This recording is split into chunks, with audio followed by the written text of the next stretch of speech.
Bien, bueno, vamos a ir arrancando y si se va sumando alguno más lo voy agregando. Bueno, entonces ahora vamos a hablar de los tumores no parasitarios del hígado. Bien, para que vean correcto. Bueno, saber que son un grupo heterogéneo de patologías con diferentes etiologías, prevalencias y tratamientos, pero con manifestaciones clínicas similares. Así tenemos los quistes congénitos, y acá los quistes simples serosos y la poliquistosis hepática, y los quistes neoplásicos, benignos o malignos, primarios y secundarios. Dentro de los primarios, que es lo que vamos a hablar, el cistoadenoma y el cistoadenocarcinoma, y dentro de los secundarios, pero que no vamos a hablar de esto, tumores metastásicos quísticos, como por ejemplo puede ser lo de SEA de ovario. Dentro de los quistes simples serosos son formaciones quísticas uniloculares, producto de una malformación congénita en el desarrollo del árbol biliar intrahepático, en donde hay una pérdida de la conexión con la vía biliar. Vale decir que como que quedan unos conductos eh, del árbol biliar aislados, con capacidad secretoria, por lo cual esto puede ir acumulando líquido y pueden ir creciendo de tamaño. Pueden ser únicos o múltiples y se diferencian. Este concepto es importante, o sea, se diferencian de la enfermedad poliquística por la ausencia de compromiso de otros órganos y la carencia de antecedentes familiares. Lo vamos a ver más adelante, pero bueno, la enfermedad poliquística tiene asociación con los quistes renales eh, y después con aneurismas cerebrales. Otra característica muy importante de los quistes simples serosos es esto, que no tienen potencial de malignización. Afecta hasta un 5% de la población, siendo la lesión más frecuente del hígado. Son más frecuentes las mujeres que los hombres, en una relación 4:1, y esta relación aumenta 9:1 en caso de quiste sintomático, vale decir que es más frecuente los sintomáticos en la mujer que en el hombre. Debido a que tienen un lento crecimiento, es común que no se produzcan manifestaciones hasta la quinta, sexta década de la vida.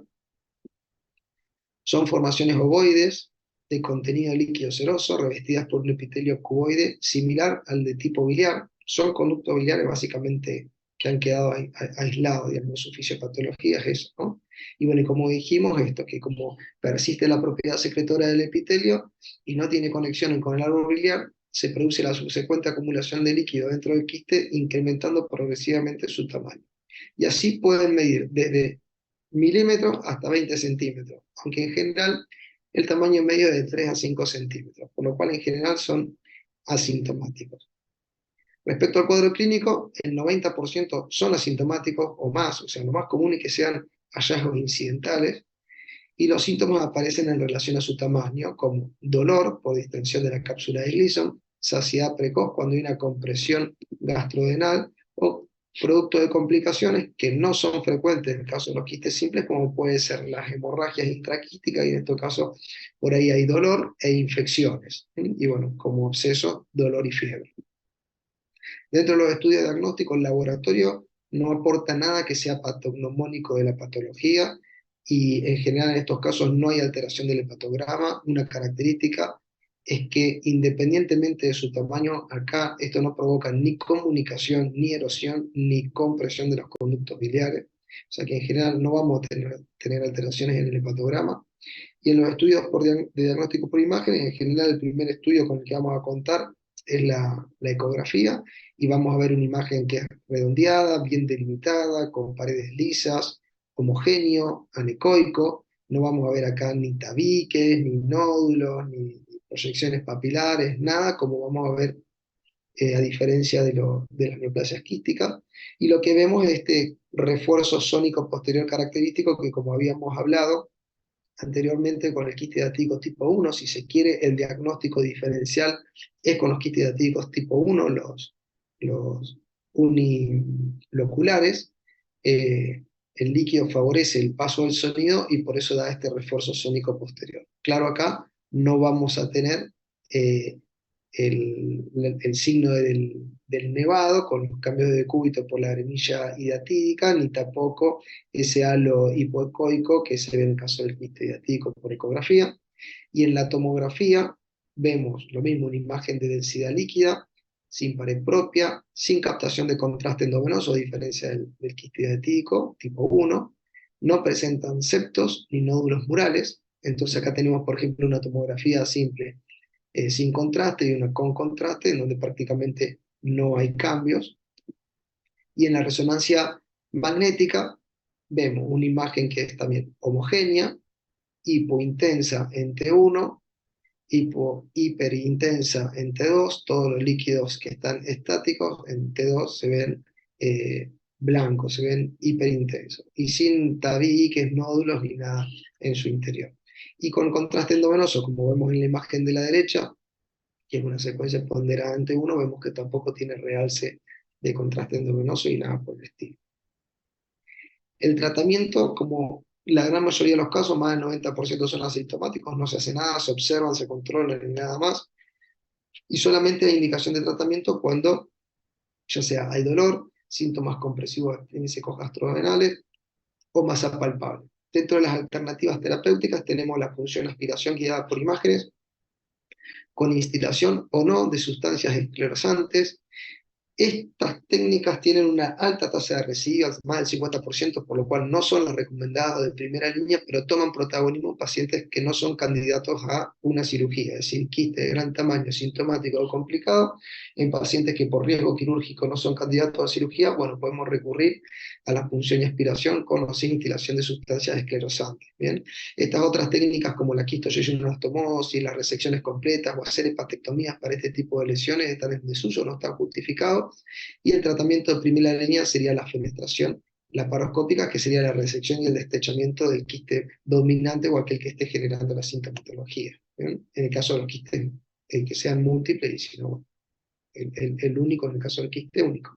Entonces, como conclusión, los quistes simples serosos son las lesiones más frecuentes del hígado, que en la gran mayoría de los casos, más del 90%, son asintomáticos, son hallazgos incidentales y la conducta va a ser el control y la observación, que la principal indicación quirúrgica es el dolor y generalmente se ven en quistes gigantes mayores de 10 centímetros. Antes se decía que el tamaño era indicación de cirugía, o sea, si medían más de 10 centímetros tenía indicación de cirugía.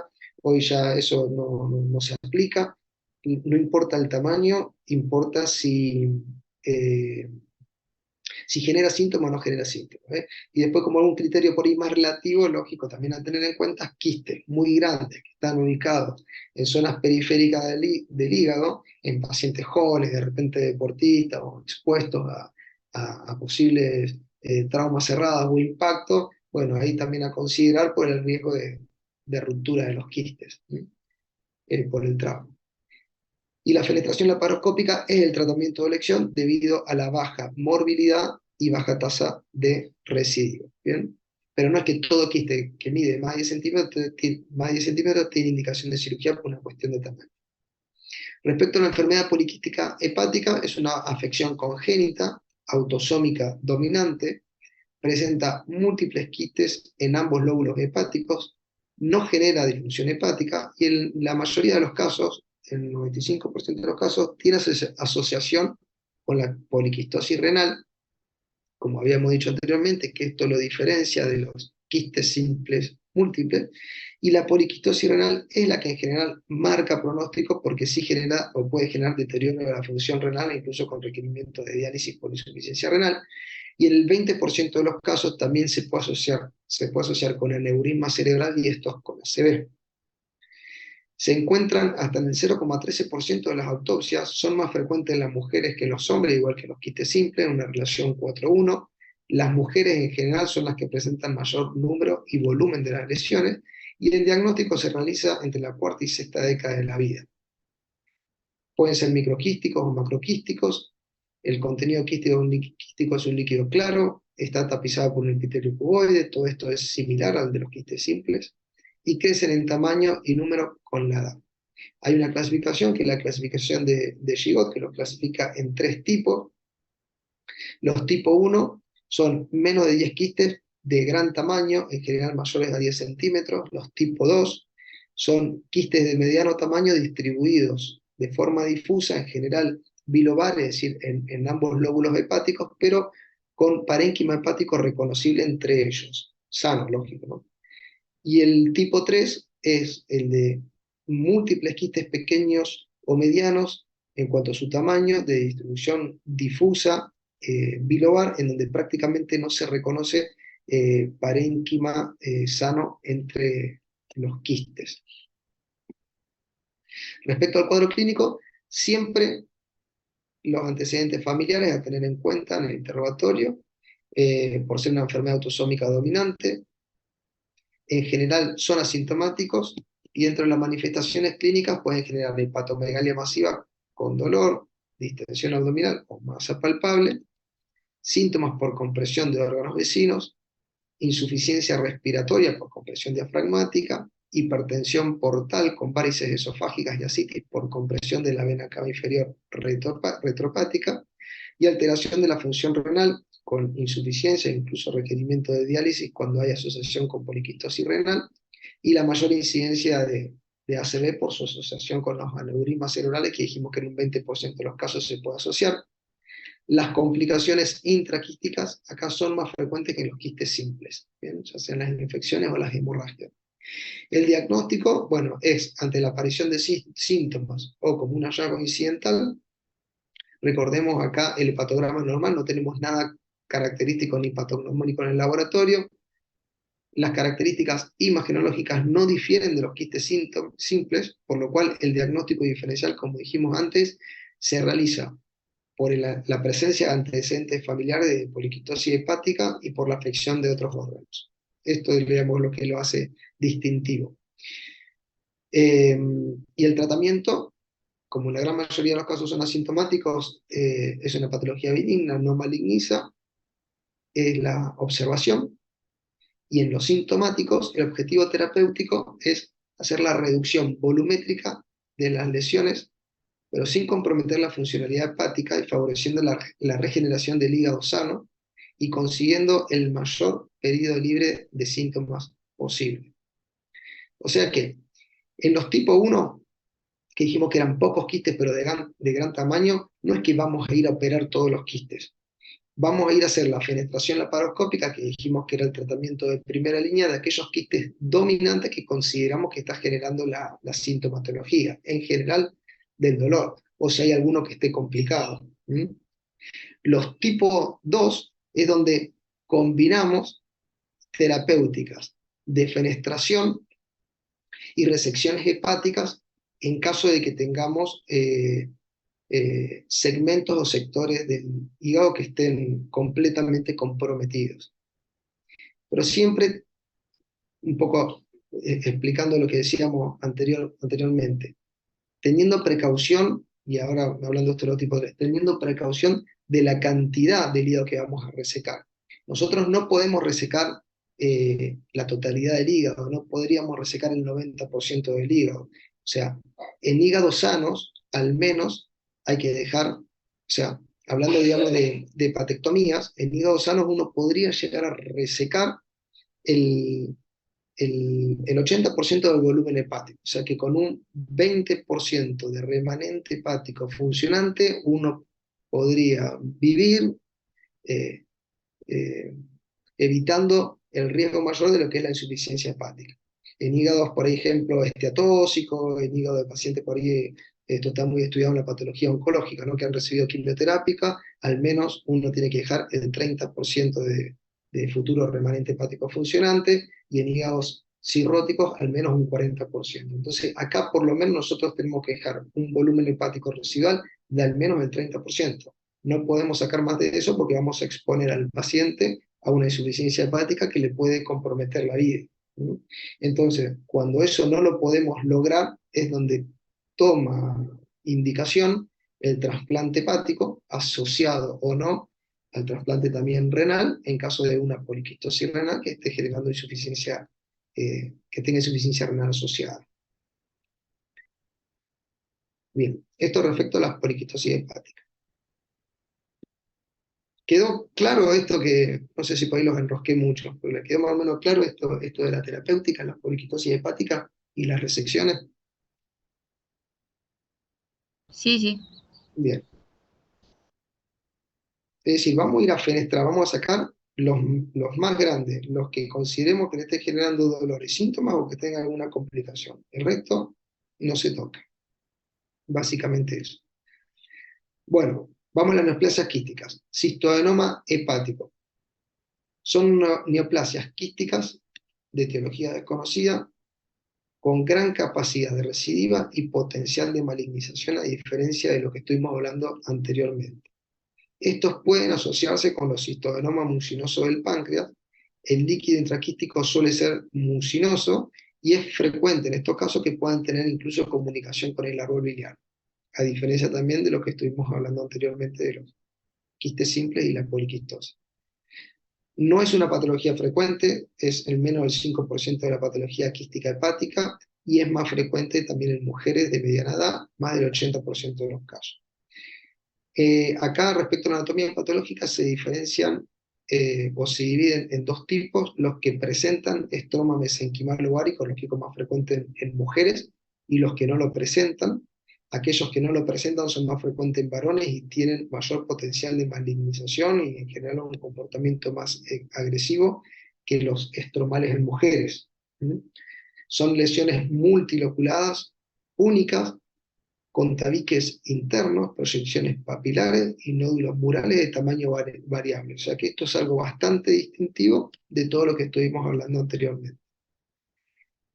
Tiene un epitelio cuboidal y el líquido intraquístico turbio es de aspecto mucinoso, como dijimos, y acá es posible la comunicación con el árbol biliar. Respecto al cuadro clínico, como dijimos al principio, todos comparten un mismo cuadro clínico, por lo cual acá lo mismo, la mayoría son asintomáticos, y los sintomáticos, en los que presentan síntomas, igual que los quistes serosos, la misma sintomatología que habíamos mencionado, que en general es el dolor, o síntomas compresivos gastrodenales por compresión vesical. Las complicaciones acá son un poquito más frecuentes y pueden ser por ruptura, hemorragias, infecciones o compromiso de la vía biliar, en general por compresión extrínseca. Dentro de los estudios de diagnóstico, en el laboratorio lo único que vamos a ver o que podemos ver, a diferencia de los anteriores, es la alteración del hepatograma, porque acá sí puede haber compromiso biliar, y en las imágenes, como vemos acá en la ecografía, acá vemos tabiques internos, nódulos murales, o incluso podemos ver proyecciones papilares, es lo que en general, digamos, se llaman imágenes quísticas complejas. En la tomografía lo mismo, vamos a ver una lesión de contenido líquido, pero con paredes gruesas, irregulares, tabiques internos, nódulos murales y proyecciones papilares. No te tiene que dar todo esto, ¿no? Pero pueden haber tabiques, o pueden haber nódulos, o pueden haber proyecciones, o pueden estar todos, ¿bien? Y también el realce con contraste endovenoso es algo característico, como podemos ver en la imagen de la derecha, a diferencia, bueno, la izquierda también tiene contraste endovenoso, pero por ahí se percibe mejor en la imagen esta de la derecha, con contraste endovenoso. En general se ven mejor en las secuencias portales, que es la fase más parenquimatosa. Y en una resonancia magnética, lo mismo. Una secuencia, por ejemplo, en T2, vemos el contenido de líquido, vemos acá los tabiques más hipointenso, los nódulos murales también hipointensos dentro de la cavidad, y en la T1 con contraste endovenoso, como muestra acá la flechita, vemos los tabiques y vemos los nódulos cómo realzan con el contraste endovenoso. Bueno, otro concepto importante es que no se recomiendan las punciones para biopsia porque tienen riesgo de diseminar la enfermedad, por lo cual el tratamiento es la resección quirúrgica completa. Porque por un lado, dijimos que eran lesiones que tienen alta tasa de recidiva, entonces con la resección completa, buscando resecciones, digamos, R0, con márgenes macroscópicos de tejido sano, es decir, márgenes libres, disminuir la recidiva y al mismo tiempo poder conocer la histología para el diagnóstico diferencial, dado esto, la imposibilidad de diferenciar de una forma preoperatoria con las imágenes, porque como vamos a ver, comparten más o menos los mismos patrones. Con imágenes no podemos diferenciar entre un cistoadenoma o un cistodenocarcinoma, y como dijimos, las punciones biopsias no están recomendadas. Respecto al cistoadenocarcinoma, es la neoplasia quística maligna del epitelio biliar, tiene una incidencia baja del 0,41%, no es una patología frecuente, también es más frecuente una relación 3:1 en las mujeres respecto a los varones.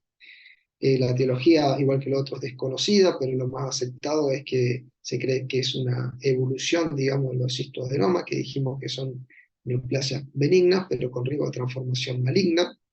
Eh, por eso la edad promedio de presentación es de los 55 años para adelante. eh, Como neoplasia maligna tiene mejor pronóstico que otros tumores primarios del hígado, como el hepatocarcinoma y el colangiocarcinoma, con una supervivencia a 3 años de los resecados del 75% en comparación con un 40% de los hepatocarcinomas y 22% de los colangiocarcinomas. Bueno, la clasificación de Devanay también los clasifica en función de esto de la presencia o ausencia del estroma mesenquimal, siendo con estroma mesenquimal en mujeres lo más frecuente y con un pronóstico mejor o más indolente, y los de sin estroma mesenquimal más frecuente en hombres y con una evolución más agresiva y de peor pronóstico. Respecto al diagnóstico, el cuadro clínico es similar a todo lo que venimos hablando, vale decir que la clínica mucho no te permite los diagnósticos diferenciales.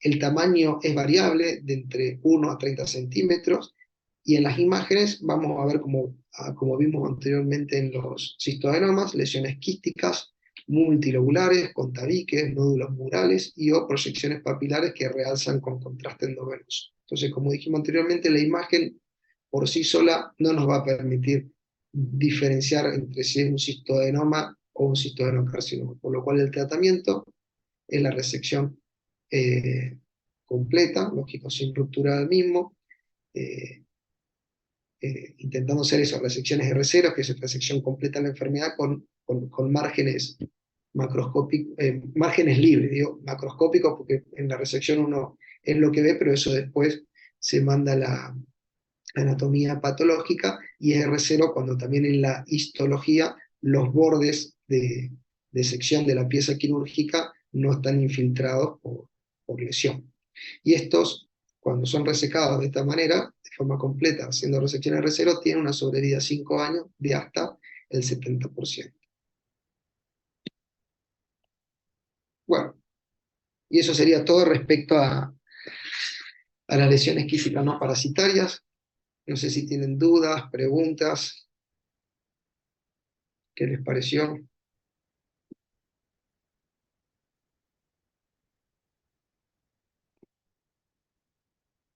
No, clarísimo. Bueno, viste muchas cosas en común, la verdad, o sea que desde el punto de vista clínico muchas cosas en común, las imágenes básicamente son para diferenciar las lesiones quísticas simples de las complejas.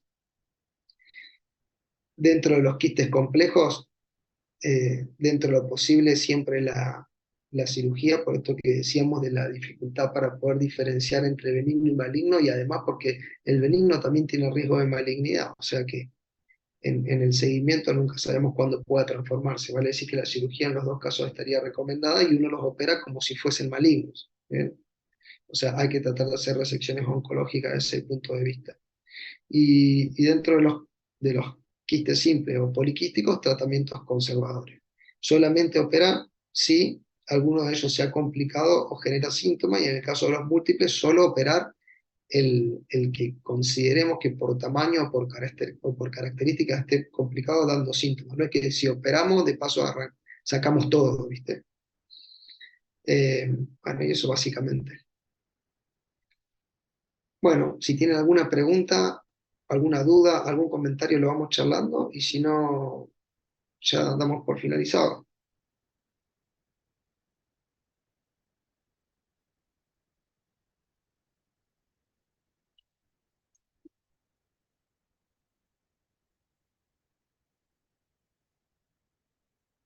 Bueno.